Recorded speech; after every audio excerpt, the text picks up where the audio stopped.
I want you to envision a couple of scenarios I'm about to present you with. So just humor me, close your eyes, and imagine that you were standing on the starting line of a race. You can see the finish line, say 100 yards in front of you, and between where you are standing now and that finish line is a huge round stone. Now the only objective here is to push that huge stone from the starting line to the finish line as quickly as possible. Oh, and I forgot to mention that the ground is completely glass smooth and is absolutely flat, so no downhill or uphill elevations. Now the second scene involves you in that same race, but the ground is now littered with all sorts of debris, along with massive potholes that can absolutely stop that stone from rolling. And just to make it even harder for you, the entire path from start to finish goes upwards in a 45-degree angle. Which do you think you have the best chance of winning, or for that matter, actually finishing at all? What's going on, everybody? It's LtBuzzLitebeer, and I needed to spell out those two distinct scenarios to give you an idea of what the launch of Outriders could have been versus what it ended up being. And yet somehow, they have kept that stone moving, despite all the debris in their path and going uphill versus a serious slope. But before we get into today's video, if you haven't yet done so, please smash that sub button for more intensive Outriders content, and don't forget to ring the bell to never miss another upload notification from my channel. Let's go.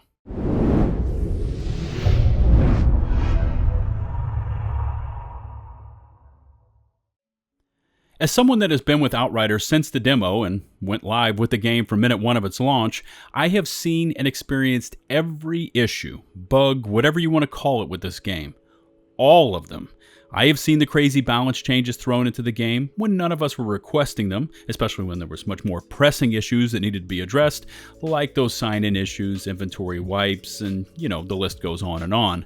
But through it all, the game has slowly stabilized and even improved from its initial launch, which requires a million more times effort than if it had just launched in a stable and working state. A sentiment echoed by Forbes magazine's Paul Tassi when he described what Outriders has been able to pull off as a rare reverse anthem. Good old Anthem. So much hype, so much potential, such a cool concept, and not much else. Anthem launched in a similar state as Outriders. Unstable, unpolished, unsuitable for public consumption, and it never really improved from there. BioWare attempted a mad scramble to salvage the game, even going so far as to begin work on a complete revamp titled Anthem 2.0, but it never gained traction, and eventually Anthem dissolved into Nowheresville. Diving in and reading from Tassi's latest Forbes article, while the latest Outriders patch that doubled the legendary drop rate and implemented a layer of duplicate protection is the main reason I'm back playing again, it's the culmination of a number of changes the game has made over the last few weeks in particular, and has reinforced what I've been saying this whole time. Outriders at its core has great fundamentals as a looter. Why? Because it blatantly stole those fundamentals from Diablo. But given that Diablo has one of the best and most addictive farming loops of any game ever, that's a very good thing. And even though Outriders made some of the same initial mistakes as Diablo 3 at launch, a low legendary drop rate, it has corrected them to the point where, yes, I can absolutely recommend this game to any fan of this genre. Now, I've not personally touched the Diablo universe in a very long time, so I cannot confirm if Outriders has truly used Diablo to model its looter fundamentals from, but when I think about Outriders, it really reminds me of Modern Warfare 2. Too much of a stretch for you? Well, just hear me out. MW2 had an incredibly addictive, tight combat loop that featured frenetic battles in small to medium-sized arenas that lasted just long enough to get your endorphin levels spiked through the roof. The amount of gunplay, kill streaks, and even explosive sounds that were just popping off all around you was truly overwhelming, but it worked together to such great effect. Outriders has tapped into that adrenaline rush for frenetic combat with its crazy mix of classes, weaponry, and elemental abilities. But what has always been missing, and this is a huge portion of the endgame issues, was the stingy loot drop mechanics. Now, since that 100% legendary loot drop buff, I now rarely see a CT15 run that does not drop at least one legendary, and many times I do see 2, 3, and even 4 drop runs. On top of that, the reroll mechanics seem to work, and I have gradually been receiving items that have eluded me in the past, like Akari armor and trickster pieces that I once believed just weren't in the loot pools. Continuing on with Tassi's article, because he has an interesting name for this improvement Outriders has been able to pull off. I'm calling this a Reverse Anthem, as the longer that the game went on, the more it became clear that even ongoing improvements couldn't fundamentally save the concept at its core. And when it came time to decide whether Anthem deserved even more work and investment, the answer, to me and EA, was no. It tried, it failed. Outriders has not failed. And what with this new patch and these recent changes improving connection issues, damage mitigation, and output in various skills, has said to me is that yes, I want further investment in this series, meaning DLC, an expansion, whatever. The notoriously hard-to-please Square Enix has been reportedly quite happy with the performance of Outriders as a new IP, with sales and its player base surpassing expectations, and this was before the game was fixed. Now, I'm hoping these recent positive changes are enough to both spike an increase in the player base after many departed and greenlight future expansion content that PCF clearly had in mind, whether they're calling this a game as a service or not. Now, before recording this video, I took a quick look at the Steam charts for Outriders since the patch, and the player counts have improved slightly. Now, whereas they used to show 2,000 to 3,000 concurrent players, and keep in mind that Steam displays PC players, since the patch it now shows close to double that, maxing out over the last 24 hours at 5,874. Now, just to give you a bit of context, Dungeons & Dragons Dark Alliance, a multiplayer hack and slash that launched last week and received a pretty hefty media hype blitz prior to launch, is currently showing 1,417 players online with a 24-hour peak of 3,897. Completely different genres, I know, but Outriders is clearly seeing a bit of a player count improvement since the last drop rate buffs went live.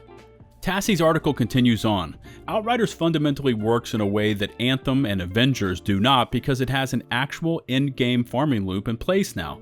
It's a clear, straight path toward gearing up for the end game, and once you hit it, now there are multiple viable sets to farm for different, interesting, fun builds. Yesterday, I was paired with a pyromancer that was blazing through tier 15 enemies like they weren't even there, killing everything in a room before I could even do much of anything. That's the build I want, I decided then and there.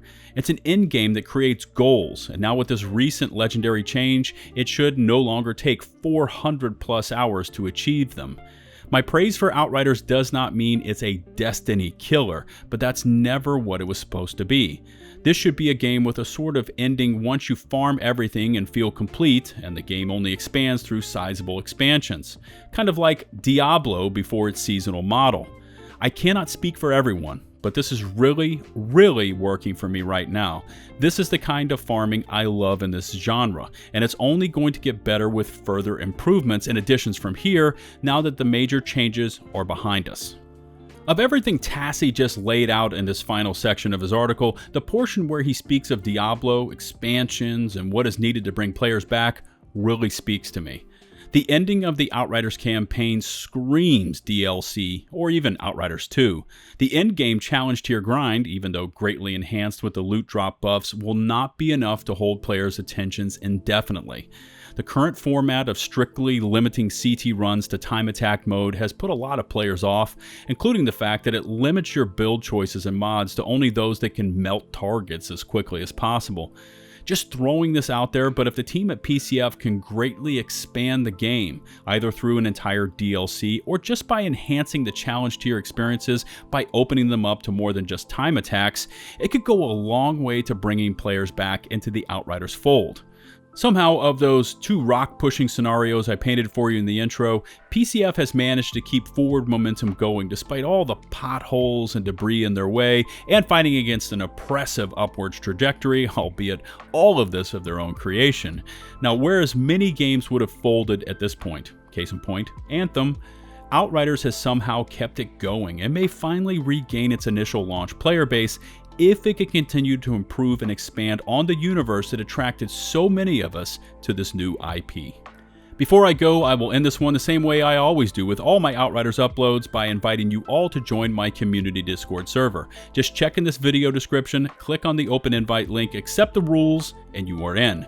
Our experienced mod team will be there to welcome you and to get you steered in the right direction, and we've got channels for builds, general chat, as well as the ever-popular LFG areas or looking for groups for both carries and farming. Don't get frustrated with the broken matchmaker, which takes forever and many times will place you into a group that is hitting the wrong content or is already AFK. Just join our Discord and be in a group using mics in one of our free voice channels, hitting your specified Outriders content in a matter of minutes.